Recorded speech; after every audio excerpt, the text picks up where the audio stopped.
நெடுந்தகை நீ என்னை ஆட்கொள்ளையான் ஐம்புலன்கள் கொண்டு விடுந்தகையேனை விடுதி கண்டாய் விரவார் வெறுவ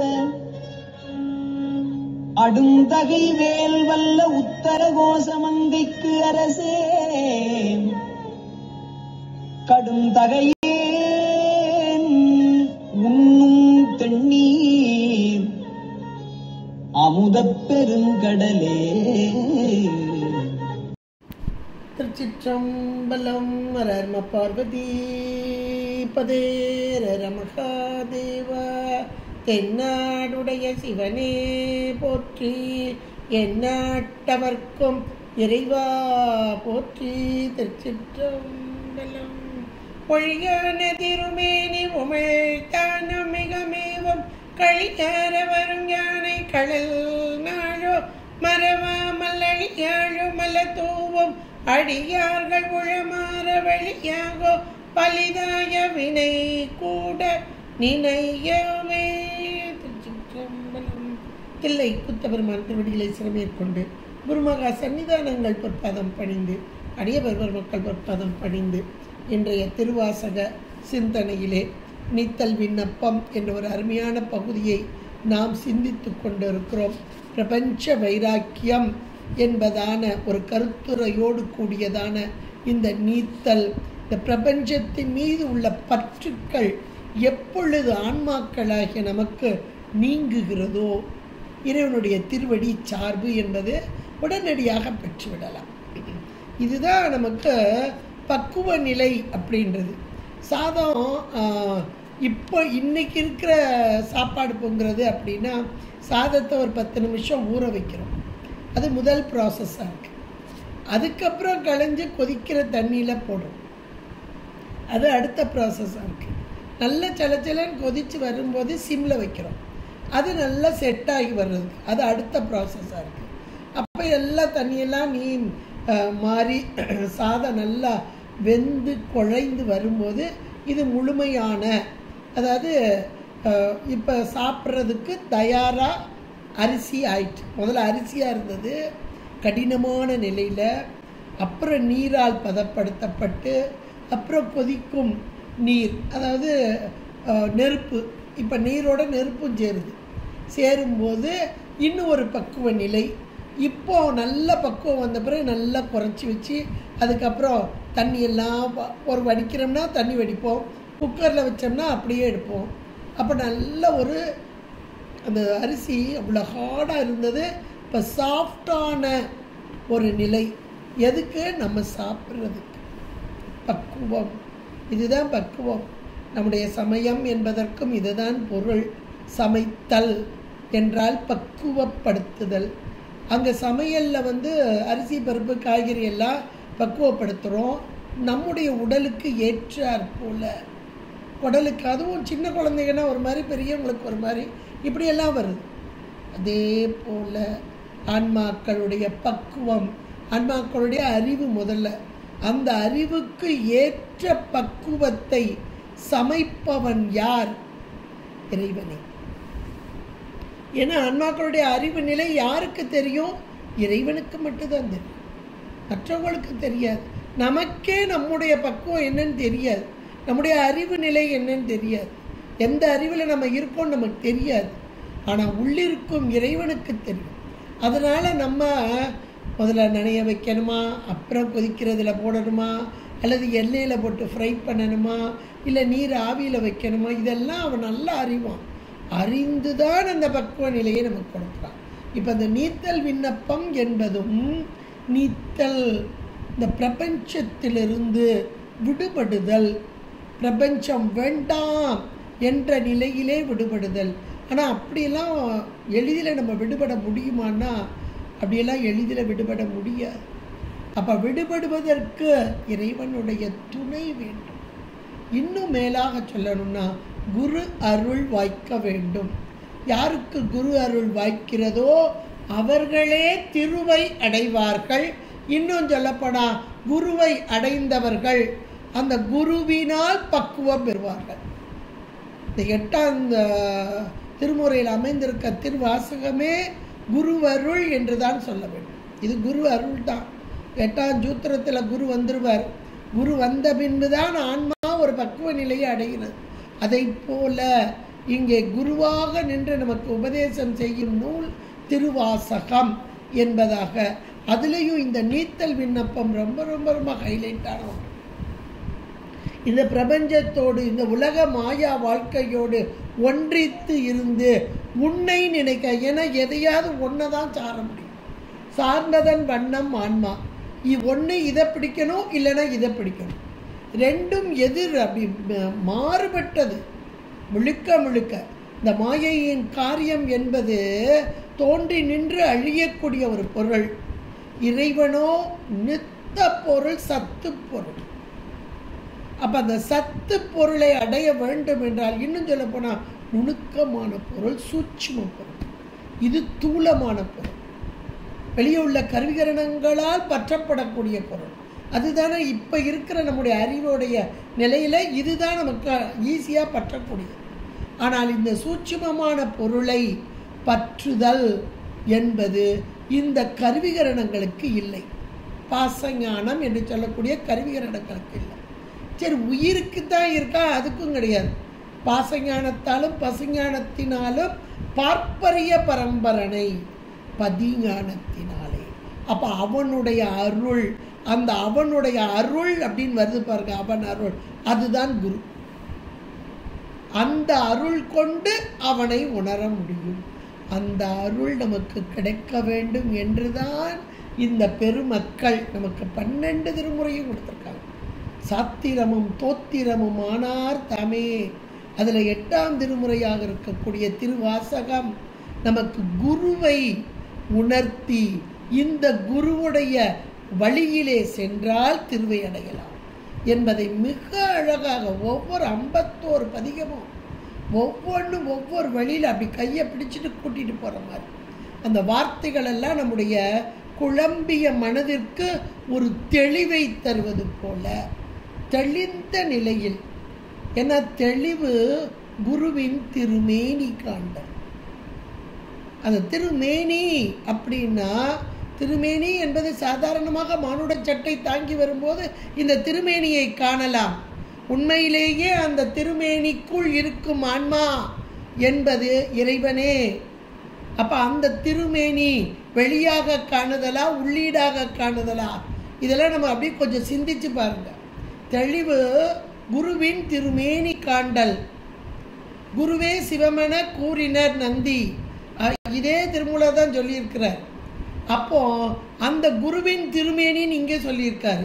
அப்ப இந்த திருமேனி என்பது வெளியாக தெரியும் அந்த திருமேனியா, உள்ளாக இருக்கும் அந்த மேனியா திருமேனியா?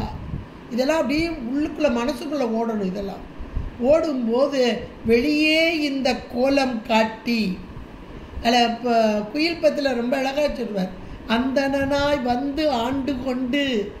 அப்ப அந்தன கோலம் கொண்டு வந்த திருமேனி அது. ஆனால் வந்ததனமோ சிவம், வந்த சிவம். அப்ப சிவத்தை உணர வேண்டும். வெளியே இருக்கிற திருமேனியை கண்டு உள்ளிருக்கும் சிவத்தை உணர்தல். இதுதாங்க தெளிவு குருவின் திருமேனி காண்டல் என்பதற்குரிய பொருள். தெளிவு.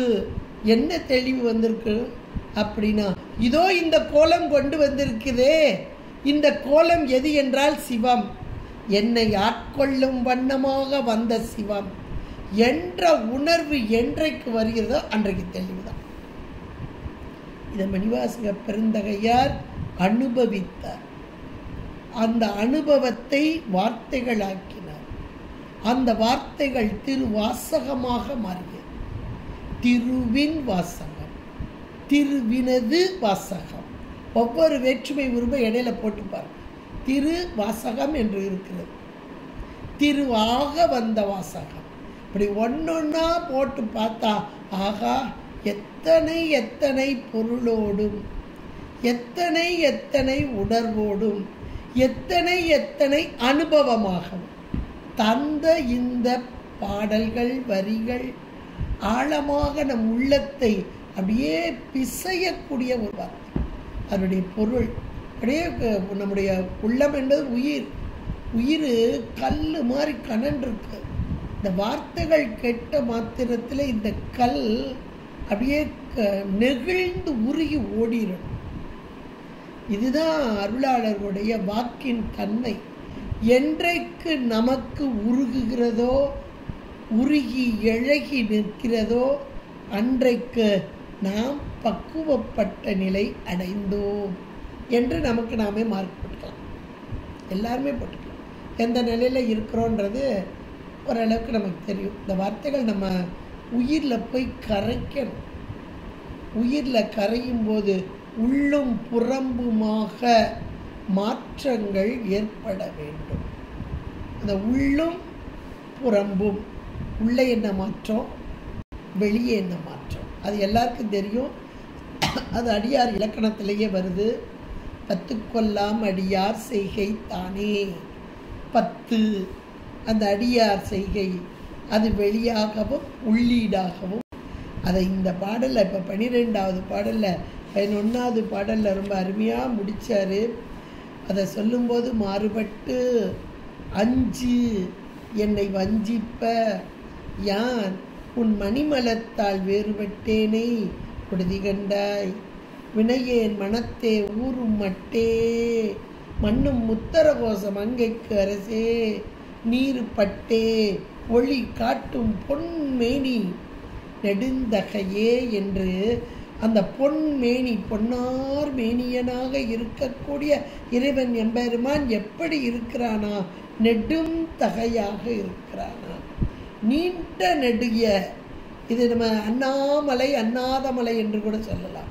நீண்ட நெடியதாக அவர்கள் இருவராலும் அறிய முடியாத அண்ணாத நெருங்க முடியாதாக இருக்கும் அந்த நெடும் தகை. இன்னும் சொல்ல போனா நெடும் நீண்ட என்ற மாத்திரத்தில் எல்லையில்லை நின் கருணை எம்பிரான். கருணையே வடிவான இறைவன் எம்பெருமான். இவன் தகையானவன், தயாவான தத்துவன். அந்த தயா தகை எப்படிப்பட்டது, நீண்டதான நெடியதான கருணையின் வடிவு. அதுக்கு எல்லையே கிடையாது. எங்க மேலேங்கிலே எல்லையா போட முடியும் கருணைக்கு? அவ்வளவு கருணை, உயிர்கள் மீது கொண்ட கருணை. அதைத்தான் இந்த வார்த்தையாக நெடும் தகை. அப்படிப்பட்ட கருணையே உருவம். அந்த எல்லையில்லாத கருணையினால், அந்த கருணையினால் நெடுந்தகை நீ என்னை ஆட்கொள்ள. கருணை அந்த ஒரு காரணம்தான். என்ன காரணம்? கருணை மட்டும்தான். வேற எந்த காரணமும் அவனுக்கு நம்மால் ஆகக்கூடியது ஏதாவது இருக்க ஒண்ணுமே கிடையாது. கருணை மட்டுமே. நீ என்னை ஆட்கொள்ள. ஆட்கொள்ள அப்படின்ற ஒரு வார்த்தை, ஹைலைட்டான வார்த்தை. அதை அண்டர்லைன் பண்ணிக்கோங்க. ஏன்னா மணிவாசக பெருந்தகையார் நிறைய இடங்கள்ல தன்னுடைய அனுபவத்தை, இந்த நூல் அனுபவ நூல், இந்த திருவாசக முழுக்கவே அனுபவ நூல், தன்னை ஆட்கொண்ட தன்மையை மிக அழகாக ஒவ்வொரு இடத்திலையும் பதிவு பண்றார். நானேயோ தவம் செய்தேன், சிவாய நம என பெற்றேன். நானேயோ தவம் செய்தேன். ஏனென்றால் ஞானமே வடிவான பரம்பொருளை அடைய வேண்டும் என்றால் தவ முதிர்ச்சி வேண்டும். சரியை, கிரியை, யோகம் மூன்றும் சேர்ந்தது தவம். அந்த தவத்திலும் முதிர்ச்சி ஆன தவம் ஞானத்தை தரும். அந்த ஞானத்தை பெற்ற மாத்திரத்தில் ஞான ஆச்சான் குரு உபதேசம் கிடைக்கும். இந்த ஞானம் பெற்றவுடனே, தவம் பெற்றவுடனே வீடு பேரா அப்படின்லாம் ஒரு கேள்வி வரும். இதுக்கெல்லாம் நமக்கு சிவஞான போது அருமையான பதில் கொடுக்கும். ஞானமே வீடு பேர் கிடையாது, தவமே வீடு பேர் கிடையாது. சரி அதையும் சொல்ல வேண்டிய அவசியம் இல்லை. இதெல்லாம் வீடு பேர் கிடையாது.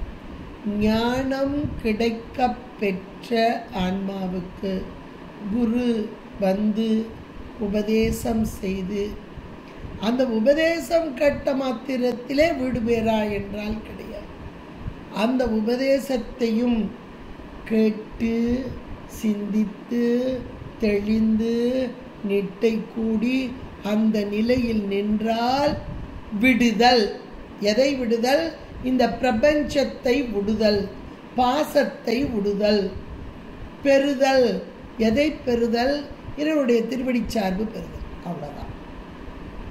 இப்போ இந்த இடத்துல நீ என்னை ஆட்கொள்ள, என்னை ஆட்கொள்ள. முதல் வார்த்தை நெடுந்தகை.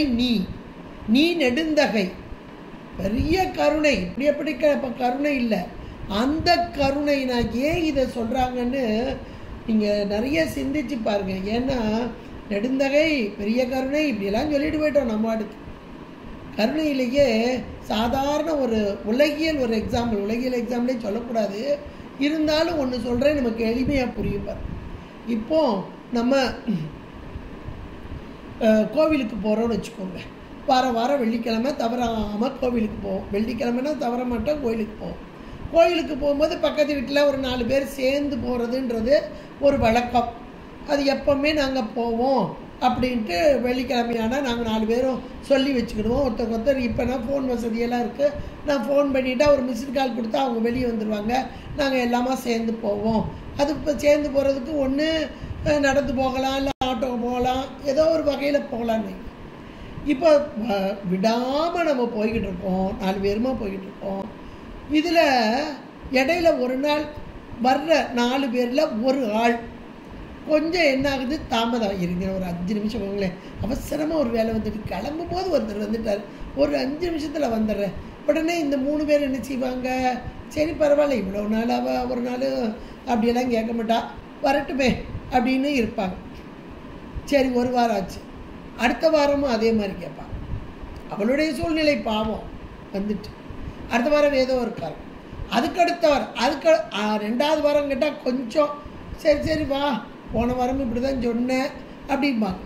3வது வாரமும் இதே மாதிரி ஒரு 5 நிமிஷம் பொருட்களே அப்படின்னா, உனக்கு வேலை இல்லை, போகிறதே நாங்களே இவ்வளோ அவசரமாக கிளம்பி வந்திருக்கோம், போயிட்டு சீக்கிரம் வந்து வீட்டில் வந்து இவ்வளோ வேலை இருக்குது, ஒன்றால் இவ்வளோ லேட்டாக முடியுமா அப்படின்னு ஒரு சலிப்பு, ஒரு எரிச்சல், ஒரு கோபம். இதுதானே நம்ம, யோசிச்சு பாருங்க, இதுதானே நம்ம. முதல் நாள் சந்தோஷமா, அடுத்த நாள் கொஞ்சம், அடுத்த நாள் இப்படி ஒரு சலிப்பு கோபம்லாம் வருது இல்லையா? இது நம்மளுடைய தன்மை. இதுக்கு காரணம் என்ன? அந்த அன்பு நிறைஞ்சி இல்லை, அந்த கருணை நிறைஞ்சி இல்லை. எல்லார் மேலேயும் ஒருத்தருக்கு ஒருத்தர் அன்பு கருணை அதெல்லாம் நிறைஞ்சி இல்லை. இப்போதைக்கு போகிறோம், அவ்வளவுதான், ஓரளவுக்கு இருக்கு. ஆனால் இறைவனும் இன்னைக்கு வரலன்னா பரவாயில்ல, ஓ வேலையை முடிச்சுட்டு நாளைக்கு வா, நான் உட்கார்ந்துருக்கிறேன், இங்கேயே உட்கார்ந்துருக்கேன். இதுதாங்க இறைவன். மணிக்க வாசகருக்காக அங்கே அவர் கிளம்பிட்டாரு, கிளம்பி வர்றதுக்கு முந்தையே இவர் வந்து உட்காந்துட்டாராம் குருந்த மரத்துக்கு கீழே. வரட்டும் வரட்டும் வரட்டும், இதே போல் நமக்காக இன்னைக்கு காத்து உட்கார்ந்துருக்கார் சுவாமி. வரட்டும், இந்த உலகத்தையெல்லாம் கொஞ்சம் முடிச்சுட்டு வரட்டும். பாவம், அதுகளுக்கு உலகத்தில் எவ்வளோ வேலை இருக்குது, எவ்வளோ வினைகளை கழிக்க வேண்டியிருக்கு, இதுலையே நம்ம அவசரப்பட, வரட்டுமே, நம்ம உட்காந்து. அப்போ எவ்வளவு உள்ளத்தில் கருணை இருந்தால் கொஞ்சம் கூட சலிப்பு இல்லாமல், சலிப்பு அறியா தன்மையன் இறைவன் எம்பெருமான், கொஞ்சம் கூட சலிப்பு இல்லாமல், கொஞ்சம் கூட கோபம் இல்லாமல், அப்படியே ஒரு உள்ளத்தில் மகிழ்ச்சியோடு, பரவாயில்ல நீ லேட்டாக வந்தால் பரவாயில்ல, மெதுவா வா. இதுதாங்க நெடுந்தகை. இன்னும் சொல்லிக்கிட்டே போகலாம், எத்தனையோ உதாரணம். இது ஒரு சின்ன உதாரணமாக எடுத்துக்கோங்க. நமக்கும் இந்த நெடுந்தகை அப்படின்ற இந்த ஒரு வார்த்தைக்கும் எவ்வளவு வித்தியாசம் இருக்கு.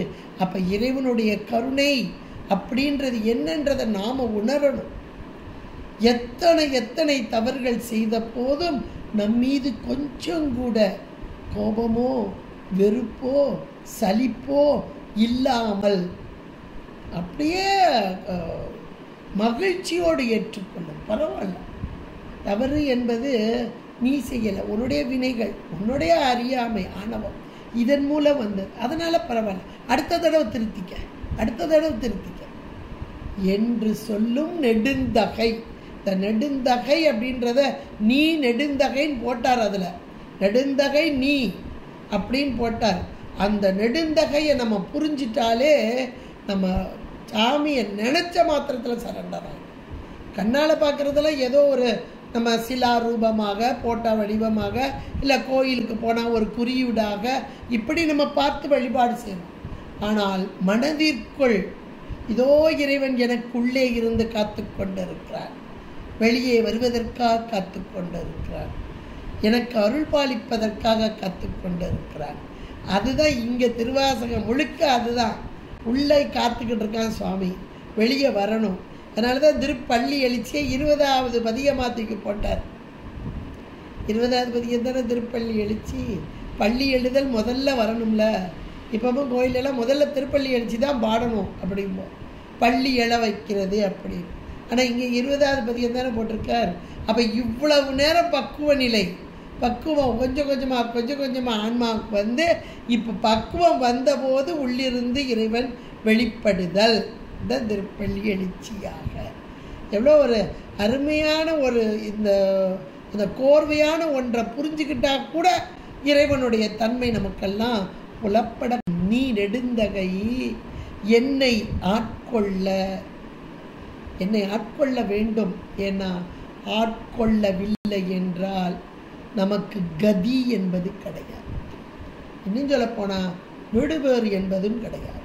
குருவாக வந்து குருதான் நமக்கு ஸ்டார்டிங் ப்ராசஸ்லையே. இந்த தசகாரியம் ஒன்று இப்போ அடுத்தாப்புல தசகாரியம் தான் நம்ம ஆரம்பிக்க போகிறோம். இந்த தசகாரியமே எப்போ ஆரம்பிக்குது அப்படின்னா குரு வந்த பிறகு தான் ஆரம்பிக்குது.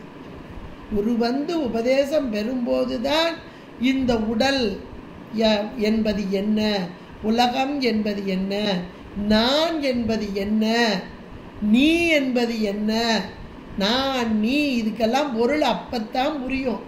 குரு வந்து உபதேசம் பெற்று கொஞ்சம் கேட்டு, அதுவும் ஒரு சிலருக்கு நல்ல தீவிர தரத்தில் இருக்கவங்களுக்கு சொன்ன மாத்திரத்தில் அப்படியே வந்துடும். கற்பூரம் அப்படிம்பாங்க, கற்பூர புத்திம்பாங்க. ஆனால் கொஞ்சம் மந்தமான நம்ம கடன்னு நமக்கு குருவெல்லாம் வரல, அதை விட கீழே தான் இருக்கிறோம். குரு வந்த பிறகு மந்ததரம், மந்தம், அப்புறம் தீவிரம், தீவிரம், அதுலேயும் 4 வகையாக கேட்டு உபதேசத்தை கேட்டு அப்புறம் சிந்தித்து அப்புறம் தெளிந்து அப்புறம் நிட்டை கூடி. அப்போ முக்தி வீடு பேருன்றதுக்கு எவ்வளோ பெரிய ப்ராசஸ் இருக்குன்றத இந்த வார்த்தையிலேருந்து நம்ம புரிஞ்சுக்கிடணும். வேற ஒன்றும் இல்லை. நீ நெடுந்தகையாக இருக்கிறார், கருணையே வடிவானவனாக இருக்கிறார். எதற்காக? என்னை ஆட்கொள்ள அப்படின்ற வரைக்கும் ஒரு கமா போட்டுக்கோங்க. இப்போ நான் எப்படி இருக்கிறேன்னு சொல்ல வர்றாரு. யான் ஐம்புலன்கள் கொண்டு விடும் தகையேனே. நான் எங்கே போகிறேன்? நீ என்னை ஆட்கொள்றக்கா உட்காந்துருக்க, நான் ஓம்பக்கமாக திரும்புகிறேன். நான் இந்த பக்கம் திரும்பி ஐம்புலன்கள் கொண்டு 5 புலன்களை சாமி கொடுத்தார். எதுக்கு? அனுபவிக்கிறதுக்கு தான். அனுபவிக்க வேண்டாமாங்க? இவ்வளோ கொடுத்துருக்காரு சாமி, எனக்கு கண்ணு கொடுத்துருக்காரு, காது கொடுத்துருக்காரு. அப்போ கண்ணால் பார்க்க வேண்டியதெல்லாம் அனுபவிக்கணும், காதால் கேட்க வேண்டியதெல்லாம் அனுபவிக்கணும், உடம்பால் அனுபவிக்க வேண்டியதெல்லாம் அனுபவிக்கணும். இதை விட்டுட்டு நம்ம போக முடியுமா? அதெல்லாம் போக வேண்டாம். எல்லாம் அனுபவிச்சு முடிச்சுட்டு அது வரைக்கும் சாமி காத்துக்கிட்டு இருப்பார். யாரும் அந்த ஸ்டேஜுக்கே வர வேண்டாம், காத்துக்கிட்டு இருப்பார் சாமி. நம்ம எவ்வளோ டிலே பண்ணாலும் அவர் காத்துக்கிட்டு இருப்பார். அதான் நாம் எப்படி இருக்கோம் பாருங்க. யான் அவன் ஆட்கொள்றதுக்காக உட்காந்துருக்கான். இரு கொஞ்சம் இதெல்லாம் அனுபவிச்சுட்டு வரேன், அது பரவாயில்ல, இந்த பிறவி இல்லை, இன்னும் எத்தனை பிறவினாலும் எடுத்துக்கோ. நல்லா அனுபவிச்சுட்டு ஒரு கட்டத்தில் இது வேண்டாம் அப்படின்னு நீ என்னைக்கு அழுது மன்றாடி வேண்டான்னு சொல்றியோ உடனே நான் வந்து உன்னை பிடிச்சிக்குவேன். இது வேண்டாம் அப்படின்னு சொல்லும்போது உன்னை பிடிச்சிக்குவேன். எவ்வளோ கருணை பாருங்க. இதுதான் பெரும் கருணை, நினைச்சு கூட பார்க்க முடியாது. யான் ஐம்புலன்கள் கொண்டு இந்திரிய வயமயங்கி இறப்பதற்கே. அது இந்த புலன்கள்லாம் எங்கே கொண்டு போகுது? இறப்பு உண்டேல் பிறப்பு உண்டு, மரணம் உண்டேல் ஜனனம் உண்டு. சாமாறு சாவை நோக்கி. அப்ப மரணம் என்பது நோக்கி செலுத்துகிறது. மரணம் உண்டேல் இன்னொரு பிறப்பு வரப்போகுது. இன்னும் வினை அனுபவங்கள். இந்த ஐம்புலன்களாக செய்யப்படுறது பூராமே வினை அனுபவங்கள் தானே, ஏறிக்கிட்டே இருக்கு இல்லையா? அந்த வினையை கழிக்கிறதுக்கு எத்தனை பிறவிகள். இது இந்த வார்த்தையில் நீங்கள் அவ்வளோத்தையும் போட்டுக்கலாம். யான் ஐம்புலன்கள் கொண்டு விடும் தகையேனை. உன்னை விட்டு விலகி போய்கிட்டே இருக்கேன். ஏன்னா ஐம்புல நுகர்ச்சி உலக அனுபவம் அத்தனையும் இறைவனோடு ஒட்ட முடியாது. இந்த சிற்றம்பல நாடிகள் படிக்கும்போது கூட ஒரு அருமையான வார்த்தையை அவர் ஈசான சிவம் அப்படின்றவர் அழகா சொல்றாரு. அவிச்சுவை அறிவான் தவச்சுவை அறியான். அவிச்சுவை என்றால் இந்த நாக்கின் மூலமாக சுவையை அறிந்து அனுபவிப்பவன் தவம், அந்த தவத்தை பற்றி அறிய முடியாது. தவச்சுவை அறியான். எவ்வளவு ஒரு அருமையான வார்த்தை வரும். இன்னைக்கே நெகுண்டு போயிட்டனால இன்னைக்கு நம்ம அந்த நாக்குன்ற ஒரு சுவை, இந்த அதுலேயும் நுனி நாக்கில் இவ்வளவு இருக்குன்னா அதை தாண்டி நம்மால் போக முடியல. அப்போ நாம் எங்கே குருவை அனுபவிக்க முடியும்? ஏன்னா தவ முதிர்ச்சி தானே குரு, தவத்தின் சிறந்த நிலை தானே குரு நமக்கு கிடைக்கும். அந்த நிலையை நம்ம அடைய முடியுமா அப்படின்னா ஒரு பெரிய கேள்விக்குறி. அதுலேருந்து நாம் விடுபடணும். இதைத்தான் இங்கே சொல்கிற ஐம்புலன்கள் கொண்டு. ஒரு புலனையே நடக்க முடியாது, 5 புலனை எங்கிட்டு போயிருக்கிறது. ஐம்புலன்கள் கொண்டு விடும் தகையேனை, அதனோடு ஒன்றி கொண்டு இந்த உலக இன்ப நுகர்ச்சியிலே இருக்கக்கூடிய மக்கள் கூட இல்லை, மக்கள். அப்படிப்பட்ட இங்கே 6 அறிவு இருக்கு, ஆனால் 5 அறிவு உள்ள மக்களாகவே நாம் இருக்கிறோம். இறைவனை அனுபவிக்க வேண்டும், அடைய வேண்டும், அனுபவிக்க வேண்டும் என்ற உணர்வு இல்லாதவர்களாக அப்படி இருக்கக்கூடிய விடும் தகையேனை உறுதி கண்டாய். அதுலேயும் என்ன சொல்கிறாருன்னா, இந்த ஒரு வார்த்தை ஜாலம்பாங்க. இந்த விடும் தகையேனை அப்படின்னு ஒரு வார்த்தை, அதை நீங்கள் அண்டர்லைன் பண்ணிக்கோங்க. ஏன்னா என்னால் இந்த ஐம்புலன் நீ கொடுத்துருக்க, இந்த ஐம்பொறிகள்லாம் கொடுக்கப்பட்டிருக்கு, இதன் மூலமாக உலக அனுபவம் கிடைக்கிது. நான் இதிலேயே தோகிறேன், இதில் இருக்கிறேன், ஆனால் உன்னையும் நினச்சிட்டே இருக்கேன். ஐம்புலன்கள் மூலமாக சதா சாப்பிட்டுட்டே இருக்கேனா? உனக்கு கொஞ்சம் நைவேத்தியம் வைக்கிறேன்ல, காலையில் சாமிக்கு நைவேத்தியம் வைக்கிறேன், அப்போ உன்னை நினைக்கிறேன்ல, வாயால் பாடுறேன்ல, சாப்பிட்ற இதே வாயால் நான் பாடுறேன்ல, அப்போ உன்னை நினைக்கிறேன்ல, உலகத்து பொருளையெல்லாம் இது நல்லா இருக்கு இது நல்லா இருக்குன்னு பார்க்குறேன்ல, இதே கண்ணால் உன்னையும் பார்க்குறேன்ல, ஆகா நீ நல்லா இருக்க, இன்னைக்கு ரொம்ப அழகாக இருக்க, இன்னைக்கு நடராஜ பெருமான் அவ்வளோ அழகு பார்க்குறேன்ல. அப்போ இந்த ஐம்புலன்கள் கொண்டு உலகத்தை மட்டும் இல்லை, உன்னையும் ஒரு உம்முகுதி போட்டுக்க, உன்னையும் அனுபவிக்கிறேன் இல்லையா? அப்போ அந்த விடுந்தகை அப்படின்னா முழுசாக வெண்ணை விட்டுட்டு நான் இங்கிட்டு போகலை, கொஞ்சம் கொஞ்சம் கொஞ்சம் ஒரு 50% வச்சுக்கிடுவோமா? வேணாம் சரி, ஒரு 25 வச்சுக்கோங்களேன். அது கூட தேர மாட்டேன், நான் தேர்வேன் கண்டிப்பாக தேர்வேன். அது வெள்ளிக்கிழமை செவ்வாய்க்கிழமை வந்தேன்னா ஒரு 50% ஆயிரும். ஒரு வியாழக்கிழமை சரி, அது கூட ஒரு 50% ஆயிரும். மற்ற நாளில் ஒரு 25% வச்சுக்கலாம். அப்போ விடுந்தகையேனை அப்படின்ற வார்த்தையில் நான் முழுசாக உன்னை விட்டுட்டு போல, உன்னோட சேர்ந்துக்கிட்டு கொஞ்சம் உன்னை நினச்சிக்கிட்டு கொஞ்சம் உலகத்தையும் அனுபவிச்சுட்டு அப்படி இருக்கிறதுனால விடவும் இல்லை, முழுக்க பிடிக்கவும் இல்லை. இப்படிப்பட்ட இந்த 2 இத்தனியனே கேட்பார், 2 கேட்டான். அதான் இந்த விடுந்தகையேனைன்ற வார்த்தை. அப்படிப்பட்ட விடுந்தகையேனை இப்படி இருக்கிறதுனால உறுதி கண்டாய். அதனால நீ விட்டுறாத. மொத்தமாக நான் இங்கிட்டே போயிட்டா நீ விட்டுறலாம், நான் போகலை, அப்படி உன்னோடும் இருக்கிறேன். அதனால் நீ விடுதி கண்டாய் என்ற மாத்திரத்தில் நீ விட்டு விட மாட்டாய். அழுத்தமா சொல்றார், விடுதி கண்டாய், நீ விட மாட்டாய், என்னை ஒரு நாளும் விட்டு பிரிய மாட்டாய், விடுதி கண்டாய். அடுத்து சொல்றார் பாருங்க, இறைவனுடைய பெருமையை சொல்லணும் இல்லையா. முதல் வார்த்தை நெடுந்தகை, நீ நெடுந்தகைன்னு சொன்னாரு. அடுத்தாப்புல இவருடைய பேர், அது கருணையை சொன்னார், அது பெருங்கருணை. இப்போ பேர் ஆற்றலை சொல்லணும் இல்லையா. அப்ப பேர் ஆற்றல் இருந்தா தானே நான் இவ்வளவு வலிமையா, அதாவது என்னுடைய வலிமை என்னது அப்படின்னா ஐம்பொறிகள் புலன்கள் கொண்டு உலக நுகர்ச்சி. அப்ப இந்த உலக நுகர்ச்சியிலேருந்து என்னை விடுத்து எடுக்கணும். அதுக்கு நீ உனக்கு வலிமை இருக்கணுமே, என்னால எடுக்க முடியாது. நான் நுகர்ச்சியில நுகர்ந்து அப்படி மயங்கி போய் கிடக்கேன், மயக்கம் போட்டே கிடக்கிறேன்னு வைங்களேன். மயங்கினவன் தானாவா தண்ணி தெளிக்க முடியும்? அப்ப குரு வந்து தானே தெளிக்கணும், அப்ப இறைவன் வந்து தானே தெளிக்கணும். அப்ப உன்னுடைய ஆற்றல் எப்படி இருந்தால் இந்த ஐம்புல நுகர்ச்சியிலிருந்து என்னை எடுக்க முடியும் அப்படின்றதுக்கு ஒரு பேராற்றல். இறைவனுடைய எண் குணங்களும் இங்கே வகைப்படுத்தப்படுகிறது. அதில் பெரும் கருணை அங்கே சொல்லப்பட்டது, அப்புறம் பெரும் வியாபகம் சொல்லப்பட்டது, இங்கே பேராற்றல் சொல்லப்படுகிறது. அப்போ அந்த பேராற்றல் அப்படின்னும் போது அந்த வார்த்தையை சொல்றாரு பாருங்க, விரவார் வெறுவ அடும் தகை வேல்வல்ல. அது வரைக்கும் ஒரு பிராக்கெட்டுக்குள்ள கொண்டு வாங்க. இது பேராற்றல். எப்படிப்பட்ட பேராற்றல் அப்படின்னா, பகைவர்கள் வர்றாங்க அப்படின்னா, இந்த மன்னன் அந்த காலத்தில் ராஜாக்கள் வச்சுக்கோங்களேன். இப்போ ராஜாக்கள் அந்த பகைவர் போர் தொடுத்து முன்னாடி இன்னும் போர ஆரம்பிக்கலை. ஆனால் அந்த மன்னன் அடுத்த சேனாதிபதி இப்படி வரிசையாக இருப்பாங்க படைத்தலைவர்களாக. அவங்க கையில் இருக்கிற ஆயுதங்களை பார்த்து மிரண்டு எதிர்த்து போர் செய்ய வந்த பகை வீரர்கள் எதிர்த்து வந்துட்டாங்க.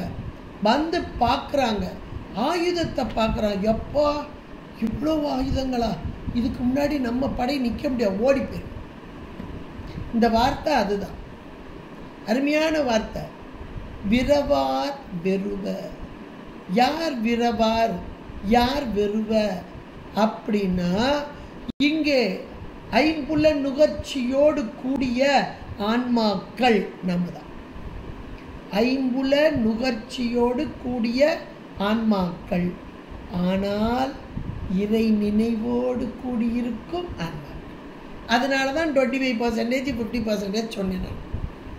இப்போ உங்களுக்கு புரிஞ்சிருக்கும்னு நினைக்கிறேன். விரவார் எதிர்த்து வந்து சண்டைக்குன்னு வந்தாச்சு, சண்டைக்கு வராம மன்னன் வந்து போர் எடுத்துட்டு வர மாட்டான். அப்ப சண்டைக்குன்னு வந்தது அப்படின்னா, இந்த பொருளிலிருந்து நான் விடுபட வேண்டும், இந்த பொருளோடு ஒன்றாக வேண்டும் அப்படின்ற ஒரு உணர்வு ஆன்மாவாகிய உயிர்களாகிய யாருக்கு உள்ளே எழும்புகிறதோ அவர்கள்தான் விரவார். அந்த எண்ணம் வரணுங்க, வரும். அதாவது ஐம்புல நுகர்ச்சி இருக்கும்போதே என்ன போங்க, காலையிலேருந்து அதை வாங்கினோம் இதை வாங்கினோம் என்னவோ தெரியல, இதிலெல்லாம் ரொம்ப ஈடுபாடெல்லாம் வர மாட்டேங்குது, ஏதோ ஒன்று போகுது. ஆனால் இறைவனை நினைக்கும் போது ஒரு சந்தோஷம், இன்பம், அந்த இறை வழிபாட்டில் இருக்கிற சந்தோஷம். இந்த ஒரு வார்த்தை அப்படி நூல் இலையாக வருது பாருங்க. அப்போ உலக நுகர்ச்சி கொஞ்சம் கசப்பும், இன்ப இறை நுகர்ச்சி இன்பமும் தர ஆரம்பிக்குது. இந்த நேரம் தாங்க அதிகாலை நேரம், இன்னும் நல்லா விடியலை. இப்போ அந்த குளிர்காலமாக இருக்குன்னா 6:30 மணி ஆயிடுது விடிகிறதுக்குன்னு வைங்களேன். இப்போ இருளும் ஒளியும் கலந்தன. விரவார் வெறுவ, விரவி நிற்கிது ஐம்புல நுகர்ச்சியோட. ஆனால் உள்ளீடாக அந்த ஒரு கீற்று வர ஆரம்பிக்குது. என்ன கீற்று? இறைவன் மீது கொண்ட அன்பு. அன்பு உள்ள வர ஆரம்பிச்சுட்டு, அப்படிப்பட்டவர்கள் வெறுவ என்ற மாத்திரத்தில், வெறுவன்னா பயந்து நடுங்கி ஓடும் பண்ண. எது பயந்து நடுங்கி ஓடுகிறது? இந்த உயிர் அறிவிலே இருக்கக்கூடிய அந்த பாச மயக்கம், அதுதானே படை பிரபஞ்சம். அந்த பிரபஞ்ச போர் அப்படின்றது ஞானவாள் ஏந்துமையர் நாத பறை அரைமின் மனமாயேறுமையர் மதிவன் கூடை கவிமின். அருமையான பாட்டு. அந்த பிரபஞ்சம் ஒரு சண்டை வருது, பிரபஞ்சம் அதோட ஒன்றிக்கு இருக்கிறோம். ஆனாலும் ஒரு வெறுப்பு, ஒரு சலிப்பு எல்லாம் வந்துட்டு இதோட இறைவன் மீது கொண்ட அன்பு அப்படியே நூல் இலையா ஓடி வந்துட்டு இப்போ இறைவனுடைய வேல் வல்ல, வல்லன், வல்லன்னா வலதுபுறமாக உள்ள வேல் என்று ஒரு பொருள், வலிமையான வேல் என்று ஒரு பொருள். அங்கே இறைவனை பாருங்க, அடும் தகை, அந்த வேலுக்கு ஒரு அடைமொழியாக எடுத்துக்கலாம், இறைவனுக்கு அடைமொழியாக எடுத்துக்கலாம். அடும் தகை வேல் வல்ல, வலிமையான வேல், அந்த வேல் வல்ல உத்தரகோச மங்கைக்கர். இப்போ இந்த இடத்துல இந்த 2 வரியில பிறவார் வெறுவக அடுந்தகை வேல் வல்ல உத்தரகோச மங்கை கரசேன்னு இருக்கு பாருங்களேன். அப்போ கையில் வேல் கொண்டிருக்காரு, சூலாயுதம் வச்சிருக்காரு, சாமியோட கையில் வச்சிருக்க சூலாயுதம். இப்போ இந்த சூலாயுதம் வேலு கையில் இருக்க வேலை வச்சு யாராவது குத்துனாரு கொன்னாரு இப்படியெல்லாம் எங்கேயாவது இருக்கா? சூலாயுதத்துக்காவது நம்ம திருக்கோவலூரில் அந்தகாசுரன் அப்படின்றத சூலாயுதத்தில் குத்தி மேலே தூக்குறாரு அப்படின்னு நம்ம பார்த்தோம். வேலை வச்சு எங்கே பண்ணினாரு அப்படின்லாம் பார்க்கல. அந்த சூலாயுதத்தின் அப்போ பொருள்தான் என்ன அப்படின்னு ஒரு கேள்வி நமக்கு வரணும் இல்லையா? சூலாயுதம் என்பது ஞானமே வடிவானது, அந்தகன் என்பது அஞ்ஞான வடிவு, அஞ்ஞானம் என்ற இருளை நீக்குவதற்கு ஞானம் என்ற ஒளி இங்கே புறப்பட்டு வந்து நீக்குகிறது அப்படின்னு பொருள். இப்போ இந்த இடத்துல வேலை வச்சு அவர் பயன்படுத்தவே இல்லை, கையில் வச்சிருக்கிறார். வலது கையில் வேல் இருக்கு, வலிமையான வேல் இருக்கு, அடுந்தகை வேல் வல்ல இருக்கு. ஆனால் இந்த வேலை பார்த்த மாத்திரத்திலேயே அந்த அஞ்ஞான படையெல்லாம் பயந்து செதறி இங்கும் அங்குமாக ஓடியதான், அதை பயன்படுத்தவே இல்லை. இது எப்படி இருக்கு அப்படின்னா, சாமி 3 புறங்கள் எரிக்க வந்தார். அது எல்லாருக்கும் அந்த வரலாறு. 3 புறங்களில் 3 அசுரர்கள் கோட்டை கட்டி வாழ்ந்தார்கள், வானத்திலே கோட்டை கட்டி வாழ்ந்தார்கள், இரும்பு கோட்டையாக, வெள்ளி கோட்டையாக, தங்க கோட்டையாக. இதெல்லாம் புராணம் வரலாறு, புராணம். அதனுடைய தத்துவம் என்னது? முப்புறமாவது மும்மல காரியமே அப்படின்னு நம்ம தத்துவம் படிச்சிருக்கோம். 3 மலங்கள், இந்த 3 கோட்டைகள் நம்ம புராணத்தில் படிக்கும்போது 3 கோட்டைகளை அழிப்பதற்கு தேவாதி தேவர்கள் எல்லாம் பிரம்மாண்டமான தேர்வை உருவாக்கினார்கள். மேருமலையே வில்லாக்கினார், திருமாலை அம்பாக்கினார், வாயுவே நுனி, அக்னியே நுனியாக, வாயுவே பின்புறமாக, இப்படியெல்லாம் வந்துச்சுன்னு நம்ம சொல்கிறோம். 2 அம்பாவது கொண்டு போக வேண்டாமா சாமி? 10 அம்பை கொண்டு போகிறாரே, அந்த ஒரு அம்பையும் அவர் பயன்படுத்தலையே. இதெல்லாம் சொன்னது நமக்கு திருவாசகத்தில், திருவுந்தியாரில். அதெல்லாம் நமக்கு நல்லாவே தெரியும், மீண்டும் சொல்ல வேண்டிய அவசியம் இல்லை. அப்போ அங்கிருந்து புறப்பட்டு வந்த ஆயுதம் எது? இறைவனுடைய புன்னகை, வெள்நகையாக. புன்னகை வெள்நகையாக. வெள்நகை என்ற போது ஞானமே வடிவாக. அஞ்ஞானம் என்ற கோட்டை, மாயை, கண்மம், ஆணவம் என்ற அஞ்ஞான கோட்டையை நீக்குவதற்கு, அழிப்பதற்கு இறைவன் பயன்படுத்தியது ஞானமே வடிவான பரம்பொருளிடமிருந்து புறப்பட்ட அந்த புன்னகை. அது அஞ்ஞான கோட்டையை 3ஐயும் ஒரே நேரத்தில். இதெல்லாம் தத்துவங்கள் சைவ சித்தாந்தம் படித்தவங்களுக்கு நல்லா புரியும். மாயை கலரும் போது கண்மம் நிற்க முடியாது, ஏன்னா கண்மத்துக்கு இடமே மாயை தான். அப்போ மாயை கலரும் போது கண்மமும் நீங்குகிறது. மாயை கண்மம் நீங்கிய போது அஞ்ஞானத்துக்கு இடமே, அறியாமை நீங்குகிறது. அப்போ 3மே அட்ட டைமில் நீங்குகிறது. அப்போ எப்போ 3மே நீங்கும் அப்படின்னா, இது 3மே அறியாமையின் வடிவங்கள் தான், இருளின் வடிவமே. மாயை என்பது சிறிதளவு ஒளியாக இருந்தாலும் அதுவும் பாசம், அதுவும் மலம். அப்போ இது 3ம் ஒரே நேரத்தில் நீங்க வேண்டும் என்றால் இங்கே ஒரு ஒளி. அந்த ஒளி எங்கிருந்து வருகிறது? அருள், திருவருள், சக்தி, நிபாதம். அருள் வீழ்ச்சி. இது எல்லாமே இந்த இடத்துல அப்படி அழகா பொருத்தமா போட்டு பாருங்க. அடும் தகை, அந்த வேல், வலிமையான வேல், வலதுபுறம் உள்ள வேல், அது புறப்பட்டு வரல.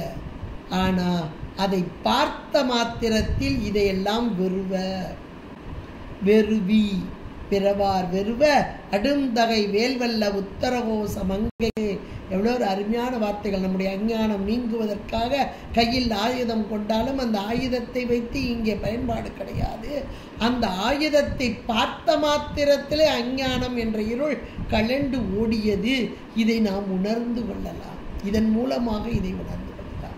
அடுந்தகை வேல்வல்ல உத்தர கோச மங்கைக்கு அரசே என்று அழகான ஒரு விழிச்சொல்லாக்கி சொன்னவர் இறுதியாக சொல்கிறார் பாருங்கள்.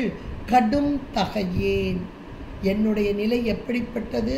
கடும் தகையேன். நிறைய இடங்கள்ல பார்த்தீங்கன்னா இந்த ஆணவ மலத்திற்கு கடுமையான கடும் இருள், கடும் அந்த ஒரு உரிச்சொல் சேர்ந்தே வரும். இது அந்த மிகுதி அப்படின்றதுக்காக சொல்லப்படுகிறது.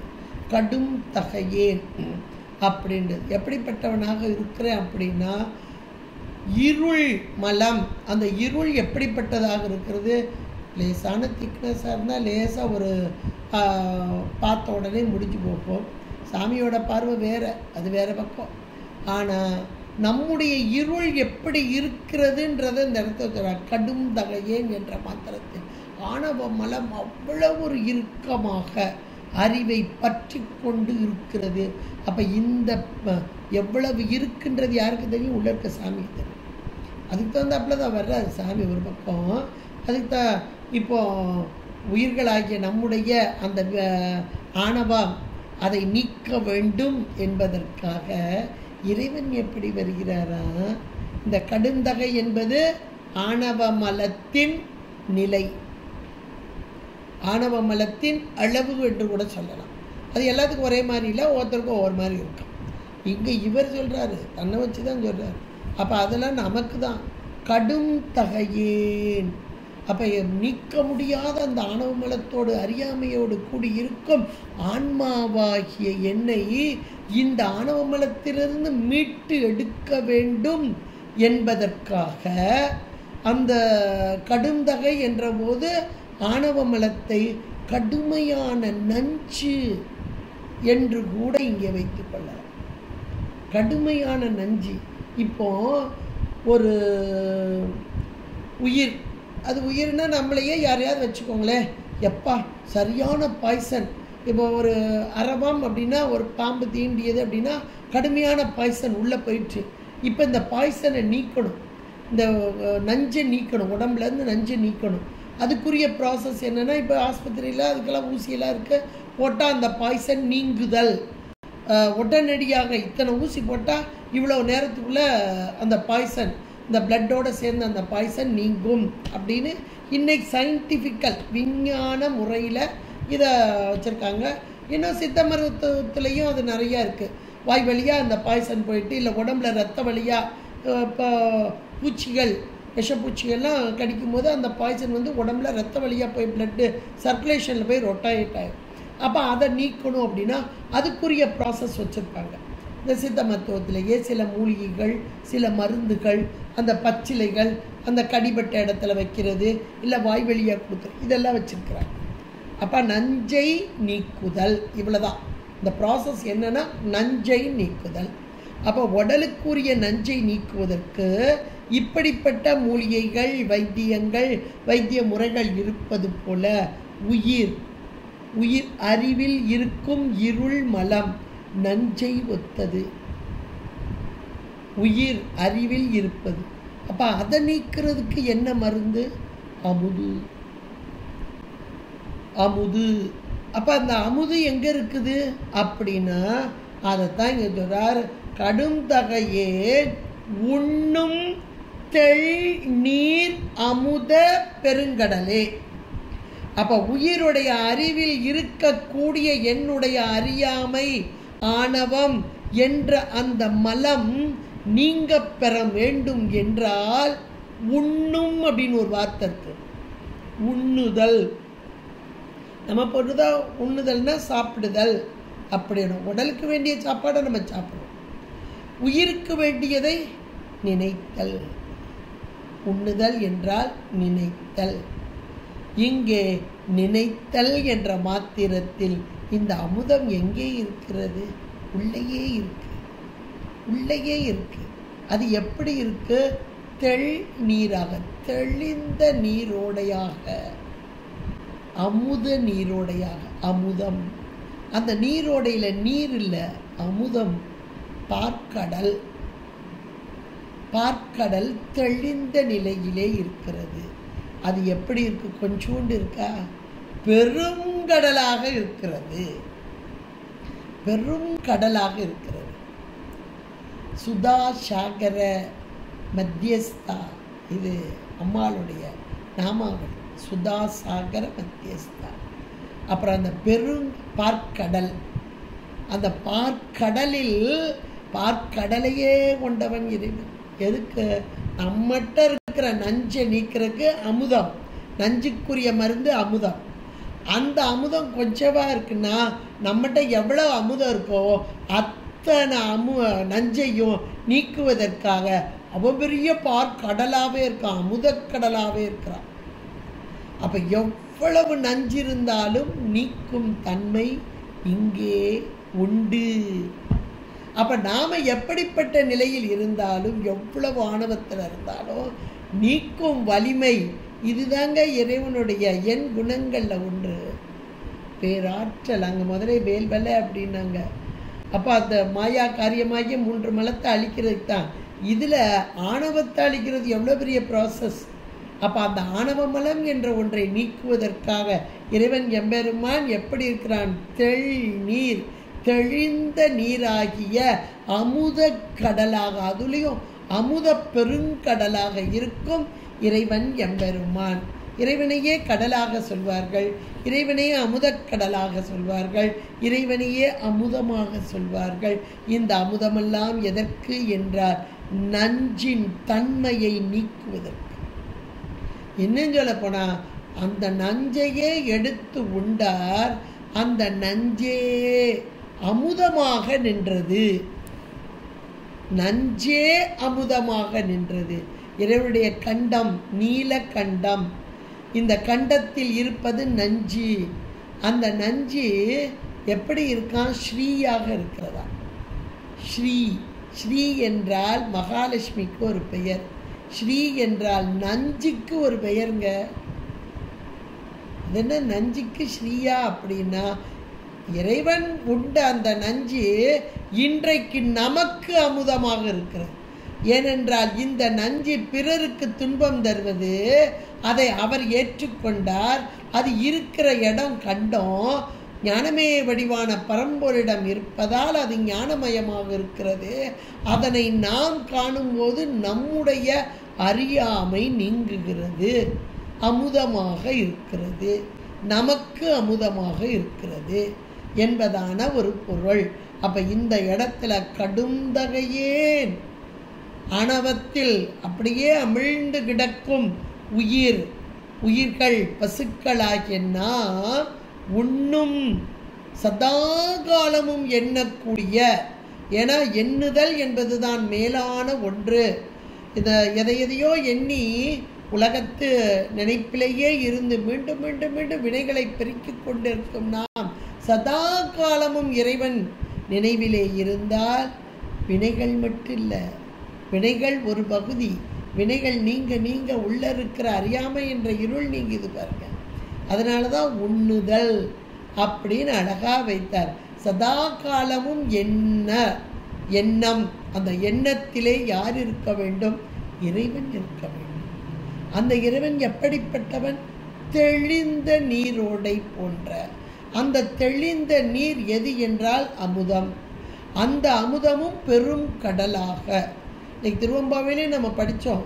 எப்படி இருக்கிறார் சுவாமி? தீர்த்தமாகவே இருக்கிறார். தீர்த்தன். அந்த தீர்த்தமும் எப்படிப்பட்டது? கொஞ்சம் எடுத்தோன்னே குறைஞ்சிருமா? 100 பேர், 200 பேர், 1000 பேர், லட்சம் பேர், கோடி பேர் எடுத்தோன்னே குறைஞ்சிருமா? பொங்கு மடுவில் பொங்கி பொங்கி பொங்கி பிரவாகமாக வரக்கூடிய அந்த மடு. அப்போ அவருடைய அருள் தான் இது, வேற ஒன்றும் இல்லை. தள்நீர் அமுதம் என்ற இடத்துல திருவருள் போட்டுக்கோங்க. அவ்வளோ. தள்நீர் அமுத பெருங்கடல் இருக்கா, அது பக்கத்தில் திருவருள் பிராக்கெட்டில் போட்டுக்கோங்க. அப்போ நம்மகிட்ட இருக்கக்கூடிய நஞ்சாகிய ஆணவமலம் இருள், இதை நீக்க வரும் திருவருள். அந்த திருவருள் வீழ்ச்சி சக்தி நிபாதம் என்பதை நாம் உணர்ந்து கொள்ள வேண்டும் என்பதற்குத்தான் இந்த பாடல் 12வது பாடல் மிக அருமையாக நமக்கு இங்கே உயிர்களாகிய நமக்கு உணர்த்தும் வண்ணமாக அவர் அனுபவித்ததை நமக்கு அனுபவமாக கொடுக்குறாருங்க. இது ஒரு அனுபவ நூல். அவர் அனுபவித்ததை நமக்கு அனுபவமாக கொடுக்குறார். உயிர்களாகிய நாம் இதை அனுபவிக்க வேண்டும். நீ நெடுந்தகை என்னை ஆட்கொள்ள, நான் எப்படி இருக்கேன், ஐம்புலன்கள் கொண்டு விடும் தகையேனை விடுதிகண்டாய். விரவார் வெறுவ அடுந்தகை வேல் வல்ல உத்தரகோச மங்கைக்கு அரசே.